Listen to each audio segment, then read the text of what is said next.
हाँ तो गाइस स्वागत है आप सभी का एक और नई वीडियो में। तो क्या हाल है आप सभी के, कैसे आप सब लोग। तो गाइस आज के इस वीडियो में ना मैं फिर से बात करने वाला हूँ धुरंधर 2 द रिवेंज मूवी के बारे में। देखो मुझे पता है कि तुम लोगों को इस टॉपिक के ऊपर वीडियोस देख देख के सर में दर्द होने लग चुका है, लेकिन मैं क्या करूँ, इतने लोगों ने इस टॉपिक पे वीडियोस बना के इतने व्यूज छापे तो मेरा भी तो हक बनता है ना थोड़ा व्यूज कमाने का। अब आए ना लाइन पे। लेकिन देखो, जिस प्रकार तुम में से कुछ लोगों को इस टॉपिक पे वीडियो देखने को मजा आ रहा है, एक वजह तुम ही लोग हो जिसकी वजह से मैं ये वीडियो बना रहा हूँ। और आज की इस वीडियो में मैं एक बहुत ही प्यारे, बहुत ही खास व्यक्ति के बारे में बात करने वाला हूँ, और वो कोई और नहीं है, हमारे अपने प्यारे यूट्यूब के so called unbiased most famous fact checker डेनालिटिक्स लोगों को क्या बनाने वाले, सॉरी मैं भूल गया था, रियलिटी नहीं बोलनी थी, मिस्टर एनआरआई एके जर्मन शेफर्ड। अरे यार फिर से असली नाम को ले लिया यार, sorry guys, I am sorry. आज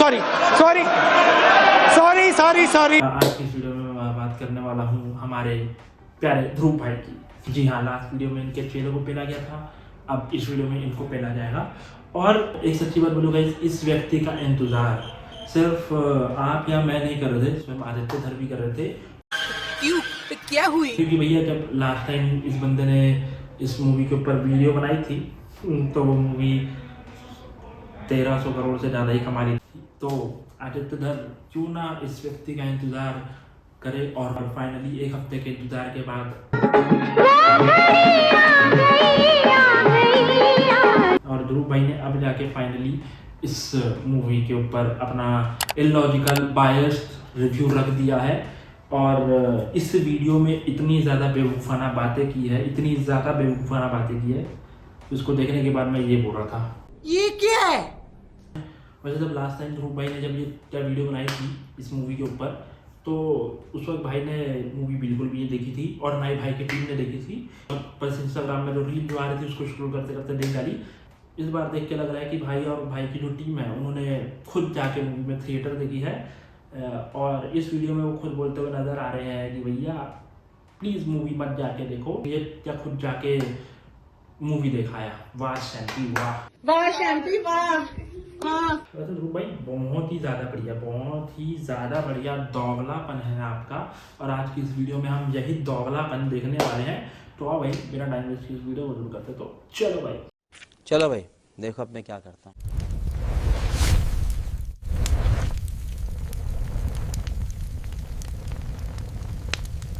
नमस्कार दोस्तों, पिछली बार जब मैंने धुरंधर फिल्म पर वीडियो बनाया था तब मैंने कहा था कि इस फिल्म के डायरेक्टर आदित्य धर बीजेपी के चाटुकार हैं। आज मैं इस चीज के लिए माफी मांगना चाहूंगा। मुझे नहीं लगता दोस्तों कि ये बीजेपी के चाटुकार हैं, अब मुझे लगता है कि ये महाचाटुकार हैं।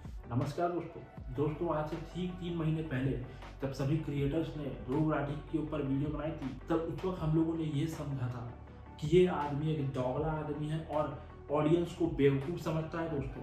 लेकिन आज मैं उन सभी क्रिएटर्स की तरफ से इंक्लूडिंग मी आप सबसे माफ़ी मांगना चाहता हूँ दोस्तों, क्योंकि दोस्तों लोगों को बेवकूफ़ समझने वाला ये दोगला आदमी ऑडियंस को सिर्फ बेवकूफ़ ही नहीं बल्कि महाबेवकूफ़ भी समझता है दोस्तों। और ऐसा मैं क्यों बोल रहा हूँ, क्योंकि ये अकल से पैदा आदमी ने ये जो बेवकूफ़ाना वीडियो बनाई है, भाई साहब मैं कसम से बोल रहा हूँ, इतनी घटिया वीडियो बनाई है कि इसको देख के ना आप लोग बोलोगे कि रिसर्च करो बर और ज्ञान तू रात भर, ये चीज़ आप लोग बोलोगे।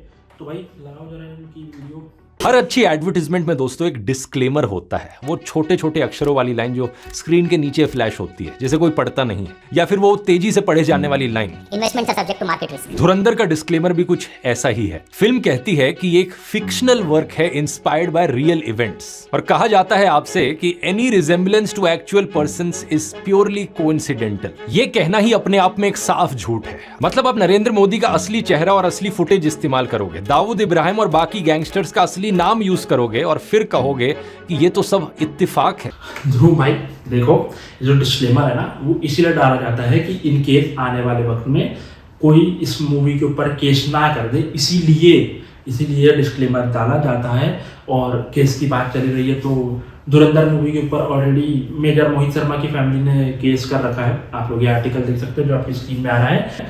तो इस आर्टिकल का जो लिंक है वो डिस्क्रिप्शन में भी दिया हुआ है, तो चेकआउट कर लीजिएगा। आप चेकआउट करें। और कहा था मैं, हाँ, डिस्क्लेमर के ऊपर। तो देखो ध्रुव भाई, डिस्क्लेमर जैसे कि कोई इंस्पायर्ड बाय रियल इवेंट होती है या कोई बायोपिक वगैरह होती है, उसमें डिस्क्लेमर डाला जाता है, ना कि ब्रेन वॉश करने के लिए डिस्क्लेमर डाला जाता है, समझे ध्रुव भाई। बीजेपी की इस एड में मुसलमानों को बारबैरिक दिखाया जाता है। फिल्म के शुरू में ही एक सीन है जहां पाकिस्तान में एक सिख आदमी को फेक ब्लास्फेमी चार्जेस पर जिंदा जला दिया जाता है। मॉब जो वहां मौजूद है वो सर तन से जुदा के नारे लगा रहा होता है। पॉइंट ये नहीं है कि पाकिस्तान में असल में ऐसी घटनाएं होती हैं या नहीं। पॉइंट ये है कि अगर बीजेपी की एडवर्टाइजमेंट करनी है तो उसमें मूड सेट हिंदू मुसलमान के बीच नफरत फैलाकर ही किया जाएगा। क्योंकि इस सीन को अगर आप फिल्म से निकाल भी देते तो उससे स्टोरी लाइन पर कोई फर्क नहीं पड़ता, कैरेक्टर डेवलपमेंट पर कोई फर्क नहीं पड़ता। वेल गाइस, वो कहते हैं ना कि अधूरा ज्ञान वैसे या विनाश के समान होता है। ध्रुव भाई वही काम कर रहे हैं कि हमको अधूरा ज्ञान दे रहे हैं, यानी कि एक तरह से हम लोगों को विष दे रहे हैं, हमें हमारे विनाश का कारण ही बना रहे हैं। और मैं ऐसा क्यों बोल रहा हूँ क्योंकि भैया जिस सीन की ध्रुव भाई बात कर रहे हैं कि वो सीन तो इस मूवी में एग्जिस्ट ही नहीं रहना चाहिए था। आदित्य धर ने क्यों डाला, इससे कैरेक्टराइजेशन में या फिर स्टोरी टेलिंग में कुछ फर्क नहीं पड़ता। तो मैं बोलना चाहूँगा ध्रुव भाई, देखो मैं आपको एक सिंपल सी चीज समझाना चाहता हूँ।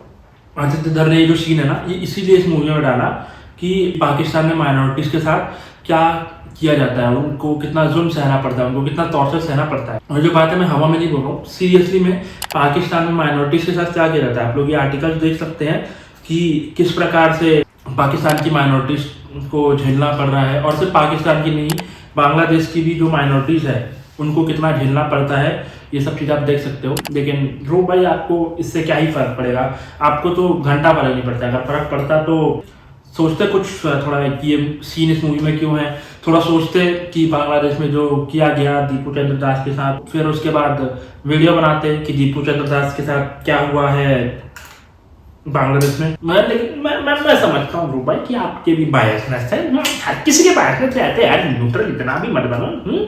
हर किसी के बायसनेस है, तुम्हारे भी है, मेरे भी है। मुझे पता है तुम्हें भी व्यूज की भूख है, मुझे भी व्यूज की भूख है ना, हम दोनों के व्यूज की भूख है। बट फर्क इतना है कि मुझे अपनों से व्यूज की भूख है और आपको इफ यू नो आपके लिए तो दीपू चंद्र दास वाली बात और इस मूवी का सीन कुछ मायने नहीं रखता है। खैर आगे बढ़ते देखते हैं और क्या हगाया आपने, चलो। और अमेरिका तो छोड़िए, 2018 में पाकिस्तान के former ISI head lieutenant general Asad Durrani ने खुद कहा कि आईएसआई मोदी को प्रधानमंत्री के तौर पर प्रेफर करता है। ये देखो आर्टिकल में क्या लिखा है। मोदी के जीतने पर पाकिस्तान का रिएक्शन था कि it served India right. Modi अब इंडिया की इमेज और इंटरनल बैलेंस डिस्ट्रॉय करेंगे। यानी असल में आईएसआई चीफ ने कहा कि उसे मोदी पसंद है और फिल्म में क्या दिखाया जा रहा है, ठीक इसका उल्टा। अरे बाप रे, ये तो धोती खोल रहा है। ध्रुव भाई सुनो, मेरी बात सुनो। जितना बेवकूफ़ आप लोगों को समझ रहे हो, जितना आप लोगों को समझ रहे हो उतना तो प्लीज़ मत समझो। हाथ जोड़ के रिक्वेस्ट कर रहा हूँ, है ना। लोग इतने भी डर नहीं है कि अगर पाकिस्तान जैसे देश के कोई आर्मी का कोई व्यक्ति अगर ये चीज़ बोल रहा है, मोदी जी की तारीफ कर रहा है, तो प्लीज़ वो चीज़ को हम सच नहीं मान सकते। और मैं ऐसा क्यों बोल रहा हूँ, क्योंकि भाई देखो पिछले साल की बात है। और मैं ऐसा क्यों बोल रहा हूँ क्योंकि भैया पिछले साल की बात है, पिछले साल ही पाकिस्तान की आर्मी के चीफ ने कुछ ये बात बोली थी।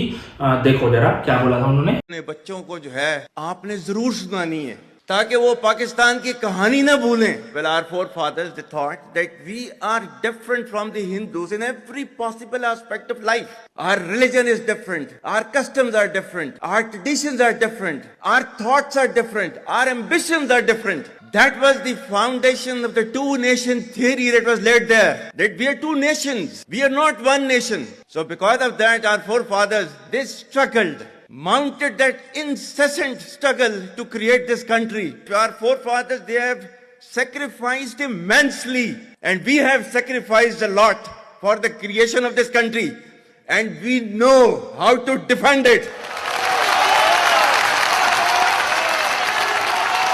My dear brothers and sisters and sons and daughters, please don't forget this story. ये नहीं ध्रुव भाई, ये देखो कि ये शोएब अख्तर और शाहिद अफरीदी क्या बोल रहे हैं हम इंडियंस को लेके और स्पेशली हिंदुओं को लेके। जरा देखो क्या बोल रहे हैं।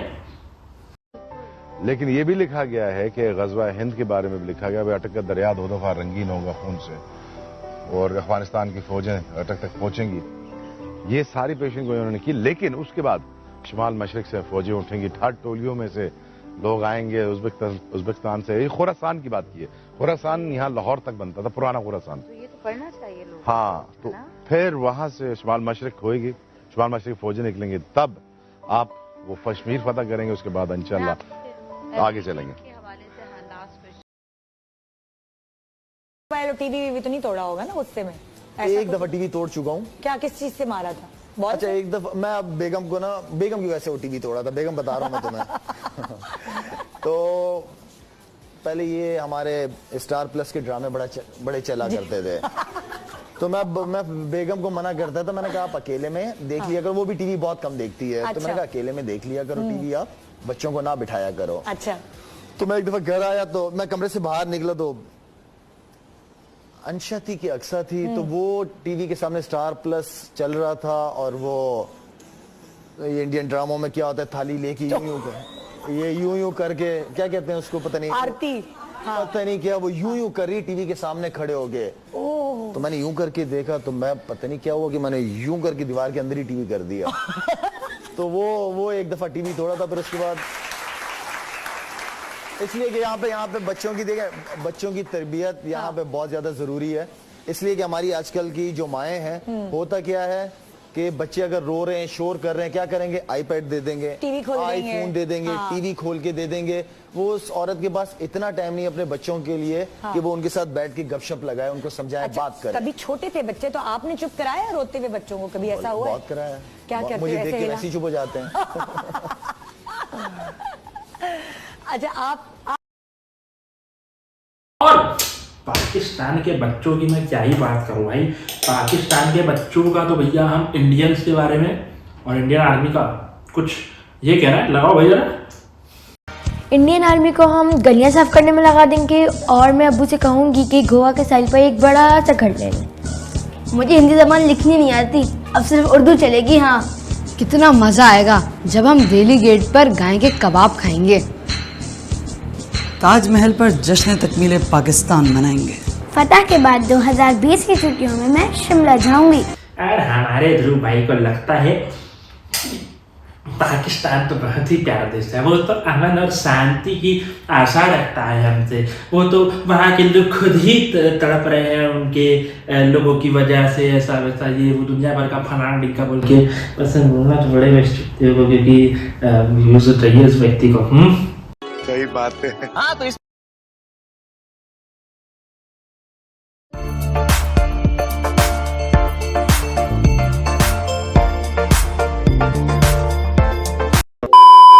अब आते हैं इस फिल्म के सबसे बड़े झूठ पर। एक ऐसा फैसला जो बीजेपी के खुद के सपोर्टर्स जस्टिफाई नहीं कर पाते, उसे आदित्य धर ने नेशनल सिक्योरिटी मास्टर स्ट्रोक में कन्वर्ट कर दिया। फिल्म में दिखाया जाता है कि पाकिस्तान ने पहले 11,000 करोड़ की फेक करेंसी इंडिया भेजी और दोबारा 60,000 करोड़ की फेक करेंसी भेज रहा था, वो भी यूपी इलेक्शन को फंड करने के लिए। इंटेलिजेंस एजेंसीज ने ये बात प्रधानमंत्री को ब्रीफ करी और प्रधानमंत्री ने देश बचाने के लिए नोटबंदी कर डाली। Feeling proud of our unknown man. Of course मतलब अब पता चलता है इससे कि डिमोनेटाइजेशन क्यों हुई थी, वो भी पता चला।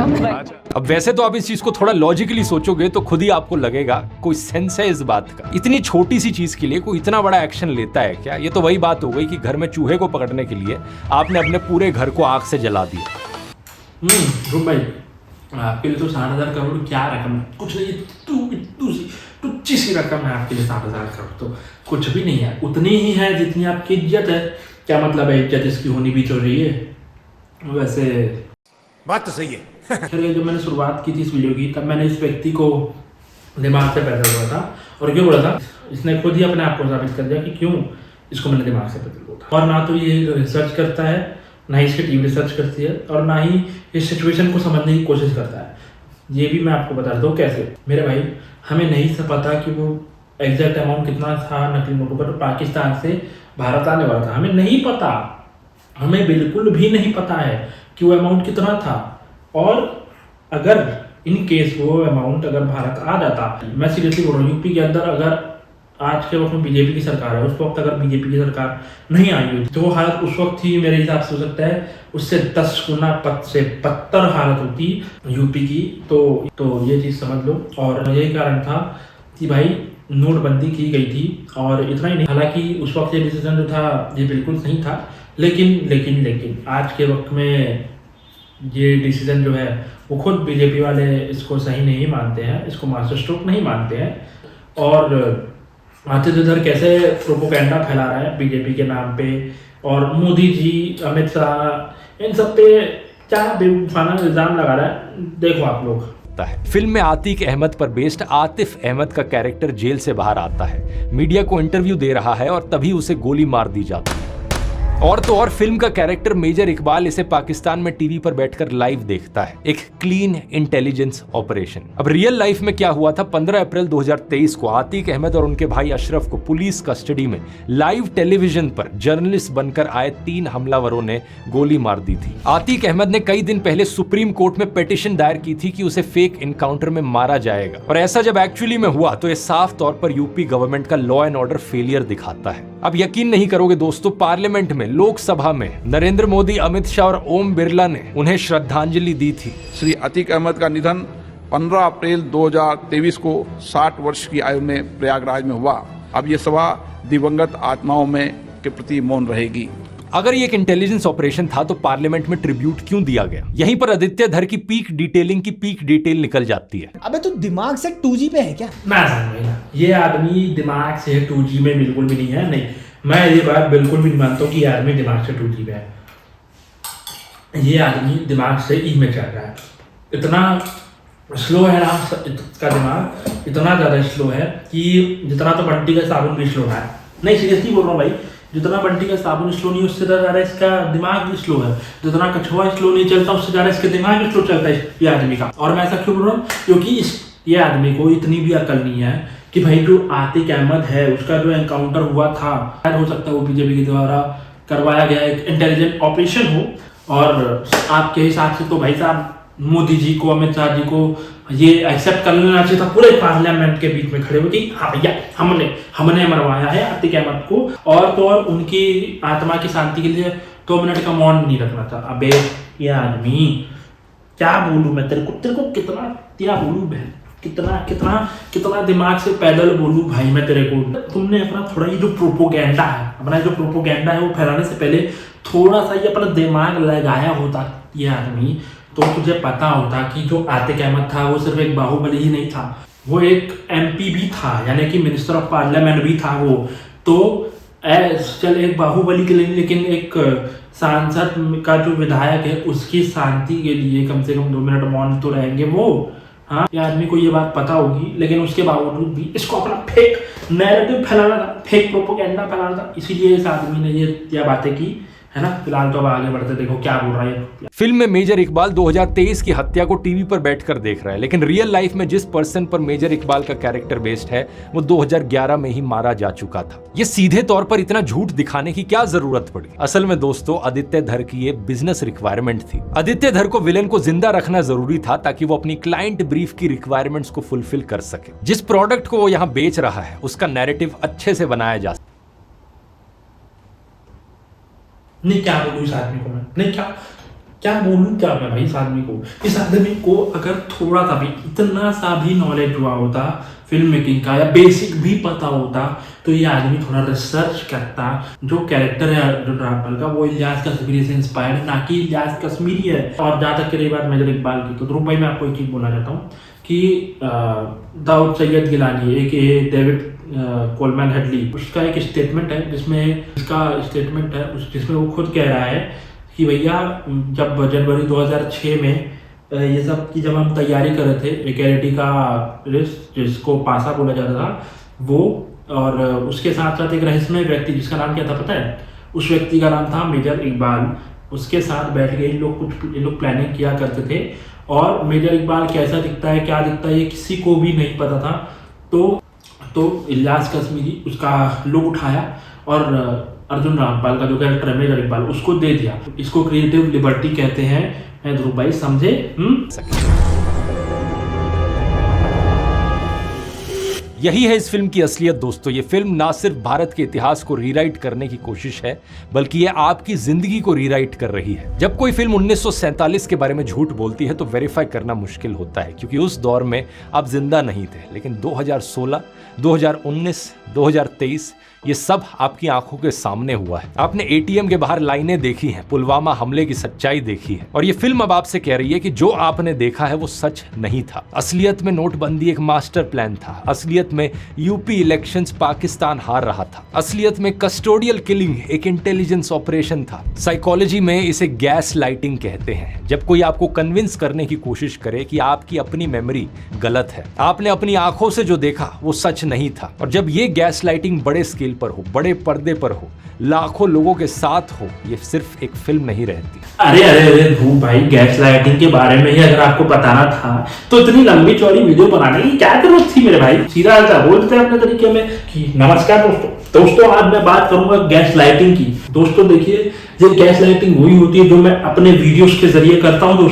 दोस्तों मैं अपने वीडियोस के जरिए आप लोगों को इतना बेवकूफ बनाता हूं कि आप मैनिपुलेट हो जाते हैं। आप इतने ज्यादा मैनिपुलेट हो जाते हैं कि आप लोग दूसरों की बातें झूठी और मेरी ही बातें सच्ची लगती है। दोस्तों यही है असली मतलब गैस लाइटिंग का। ये भी कह रहे थे मेरे भाई तो लोग और ज्यादा अच्छे से समझ जाते हैं।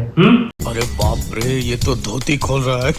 और ध्रुव भाई जहां तक की रही बात इतिहास रीराइट करने की, तो आपकी लास्ट वीडियो बहुत अच्छी से एग्जाम्पल है कि किस प्रकार से आप हमारा इतिहास जो है वो रीराइट करने की कोशिश कर रहे थे। किस प्रकार से आप ये कह रहे थे कि जो हमारे प्रभु श्री राम है और श्री कृष्ण है वो मांस खाया करते, जबकि आपको और आपकी टीम को ये तक का ज्ञान नहीं है कि संस्कृत जैसी जो भाषा है वो बहुत ही कॉम्प्लिकेटेड है और उसमें मांस के कई सारे मतलब हो सकते हैं। आपको तो ये भी नहीं पता था ध्रुव भाई, है ना। अपने वीडियो के जरिए हमारे देश का इतिहास रीराइट करने की कोशिश कर रहे हैं, और तो मैं भी ये मान के चलूं कि आप भी वही काम कर रहे हो जो आदित्य धर कर रहा है। खैर ये कुछ बेवकूफाना बातें थी जो ध्रुव राठी की मैंने बात की। अगर मैं इस पर अपना कुछ ओपिनियन दूं तो मैं बोलना चाहूंगा, ध्रुव राठी और उसके जैसे जो सो कॉल्ड अनबायस्ड लोग जो हैं, ये लोग बस इन लोगों को ना जो उनका जो प्रेम है ना ये सिर्फ पाकिस्तानियों की तरफ दिखता है, और अपने आपको बोलते हैं कि भाई हम लोग अनबायस्ड है, लेकिन इनका बायसनेस एक ही पार्टी की ओर दिखता रहता है। हमें समझ आता है, लेकिन उसके बावजूद ये बोलते रहते भाई कि हम अनबायस्ड है भैया, हमें घंटा फर्क नहीं पड़ता। लेकिन वही हर जगह स्टेटमेंट देने के लिए इन लोग आ जाते हैं। वही भाई हम लोग भी खुल्ला है भैया, हम लोग तो भैया हम बोलते हैं कि हम बीजेपी सपोर्टर हैं। बाकी ध्रुव राठी जैसे लोग जो है ना अपनी आवाज़ तभी उठाते हैं जब हमारे देश में माइनॉरिटीज़ के साथ कुछ हो, और बोले तो एक स्पेशल कम्युनिटी मुस्लिम कम्युनिटी के साथ कुछ हो तो उसी के लिए आवाज़ उठाते हैं अपनी। बाकी बांग्लादेश या पाकिस्तान में किसी माइनॉरिटीज़ के साथ कुछ हो जाए तो इनको घंटा फर्क नहीं पड़ता। अगर फर्क पड़ता तो ये डालते ना अपने वीडियो कि क्या हुआ बांग्लादेश में पूजा दमदास के साथ। चलो बांग्लादेश की बात नहीं करें तो हमारे देश में जो हुआ था होली के वक्त में तरुण के साथ, उसके ऊपर वीडियो डालते भाई, लेकिन भाई की वीडियो किसी टॉपिक पे नहीं है। वहीं दूसरे धुरंधर के ऊपर ये वीडियो बनाया जा रहा है, वहीं धड़ाधड़ ये वीडियो बीजेपी के अगेंस्ट बना रहा है, और दुनिया भर की चीज़ें किया जा रहा है। तो समझ आता है भाई कि तुम कितने अनबायस्ड और कितने नहीं, है ना। तो अपने आप को अनबायस्ड बोलना बंद कर दो, सीधा बोल दो भाई मैं इस पार्टी का समर्थक हूँ। बोलोगे ज़्यादा क्या होगा, बस तुमको 2-4 गालियाँ मिलेगी, कर दो यार। तुम्हें जिंदगी भर तो झूठ के बोल में तो नहीं जीना पड़ेगा ना कि भाई मैं लोगों को ये बोलता रहा कि मैं अनबायस्ड हूँ, मैंने अपनी पूरी बायसनेस सिर्फ एक पार्टी को दे दी। तो कम से कम इस बोझ के तले तो नहीं जीना पड़ेगा, है ना। बस मैं इतना ही बोलना चाहता हूँ, और बस आज के लिए इतना ही। अगर आप लोगों को ये वीडियो पसंद आई हो तो इस वीडियो को लाइक कमेंट शेयर करना, चैनल सब्सक्राइब करना, और साथ ही साथ मेरे और भी चैनल्स के लिंक डिस्क्रिप्शन में दिए हुए हैं, पहले जाके कंटेंट चेकआउट करना। अगर तुम्हें कंटेंट पसंद आए तो सब्सक्राइब करना, नहीं आए तो मत करना, मुझे कोई दिक्कत कोई परेशानी नहीं है। वैसे भी हम वहाँ पे कोई फेक नैरेटिव या फेक प्रोपेगेंडा फैलाने वाली वीडियोज नहीं बनाते हैं। और तो हाँ, मुझे Instagram, Facebook, Twitter, Snapchat, Telegram, chat follow कर लो। और बस यार आपसे इतना ही, मैं मिलता हूँ सबसे अगली वीडियो में, तब तक के लिए बाय। जिंदा है तो आसमान में उड़ने की जिद है, जिंदा है तो आसमान में उड़ने की जिद है, मर जाए तो मर जाए तो सड़ने को ज़मीं चाहता है, आदमी चूतिया है।